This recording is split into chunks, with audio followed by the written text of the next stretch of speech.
Hello नमस्कार मैत्रिणींनो, मी प्रणाली आपल्या यूट्यूब चॅनलवरती तुमचं खूप खूप मनापासून स्वागत आहे. इथे मी सकाळी 4 ब्लाऊज साईडला काढली होती, जी की मला कटिंग करून स्टिच करायची आहेत आणि एकाच कस्टमरची असल्यामुळे मी पेपर पॅटर्न काढून ठेवते, जेणेकरून माझा टाईमही वाचेल आणि पटकन आपलं काम होऊन जाईल. आणि अशा पद्धतीमध्ये पेपर पॅटर्न करून ठेवायचं, त्याच्यावरती नाव लिहून ठेवायचं, म्हणजे आपले मिक्सिंग होत नाही, पेपर पॅटर्न कन्फ्यूज होत नाही लास्टला. तर इथे बघू शकता असे 4 आहेत ब्लाऊज आणि त्याच्या साड्यासुद्धा पिको फॉलसाठी आपल्याकडे आलेल्या आहेत. त्याच्यानंतर सकाळी माझ्याकडे अशा काही 3 साड्या पिको फॉलसाठी आलेल्या आहेत आणि एक आहेत रेड कलरची, ती आजीची आहे, तिला फक्त दोन्ही साईडला बिडिंग करायची आहे. तर अशा पद्धतीने सकाळी माझ्याकडे ऑर्डर्स अशा पद्धतीने आलेल्या आहेत आणि मी सकाळी ती ब्लाऊजांचं म्हटलं टार्गेट घेऊन ती कटिंग करणार आहे एकत्र.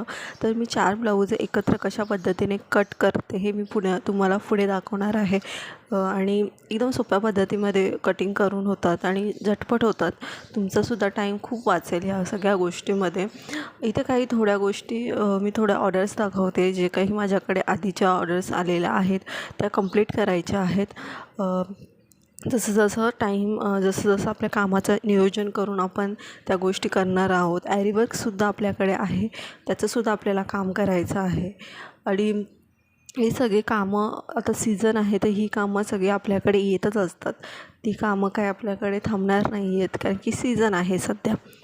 तर इथे मी एक ब्लाऊज स्टिच केला होता काल, तो की बोटनेकमध्ये आहे, ग्रीन कलरचा. थोडं रेडीमेड पायपिंगचा यूज करून इथे अशा पद्धतीने हा ब्लाऊज मी कंप्लीट केलेला आहे.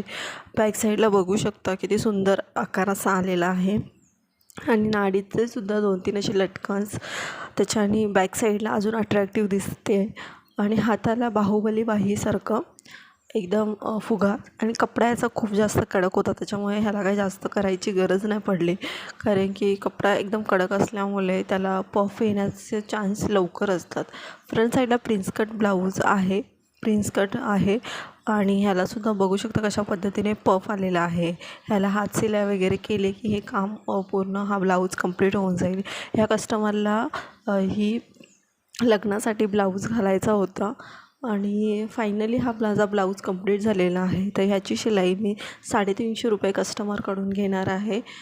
तुम्ही तुमच्या एरियामध्ये असं जर ब्लाऊज शिवला तर किती घेता हे मला कमेंट्समध्ये नक्की सांगा. प्रत्येक एरियामध्ये वेगवेगळ्या पद्धतीचे हे असतात, रेट असतात. त्याच्यामध्ये काही 400 असू शकतात, 450 असू शकतात, तर अशा पद्धतीने असतात. तर इथे मी तुम्हाला कटिंग दाखवते 4 ब्लाऊजांचे. तर एकावरती एक अस्तर 4 मी वरती एक ठेवलेले आहेत आणि फोल्डेड, म्हणजे जी फोल्डेड बाजू असते ते आपल्या बाजूने करायचं. जे काही बॅक साईडला आपल्याला बॅक साईडचा हे जो भाग असतो तो आपल्या साईडला असणं गरजेचं आहे. तर हे घाई गडबडीमध्ये कुठेच मिस्टेक व्हायला नको, की ओपनवाली बाजू आपल्याकडे जर आली तर कटिंगमध्ये इश्यू होऊ शकतो. तर ह्या गोष्टीची काळजी घेणं गरजेचं आहे. तर इथे मी एकावर एक 4 अस्तरं ठेवली आहेत आणि त्याच्यानंतर मी पेपर पॅटर्नची मार्किंग करणार आहे. त्याच्यामुळे माझा टाईम खूप वाचतो आणि लवकर माझी कामं होतात. तुम्हीसुद्धा त्या गोष्टी करा. मी रिपीट सांगण्याचं कारण म्हणजे मी स्वतः त्या गोष्टी अनुभवल्यात, त्याच्यामुळे मी तुमच्याशी त्या गोष्टी शेअर करते. तर इथे मी एकावर एक ठेवलेलं आहे. व्हाईटवाला कपडा वरती ठेवलेला आहे खाली ठेवण्याचं, कारण की व्हाईट अस्तर वगैरे असलं की त्याला थोडीशी तरी घाण लागली की ते खूप विचित्र दिसतं, म्हणून मी व्हाईटवाला कपडा वरती ठेवला, व्हाईटवाल्या ब्लाऊजचं अस्तर वरती ठेवलं, जेणेकरून प्रॉपर आपल्याला मार्क करता येईल. आणि चॉकसुद्धा असा घ्यायचा की ते उठून दिसेल, म्हणजे कटिंगमध्ये आपल्याला प्रॉब्लेम होणार नाही. तर अशा पद्धतीचे माझे 4 ब्लाऊजं कट करून झालेले आहेत आणि नेक्स्ट व्हिडिओमध्ये मी तुम्हाला दाखवते माझी किती ब्लाऊजं कंप्लीट झाली आणि कशी झाली. थँक्यू.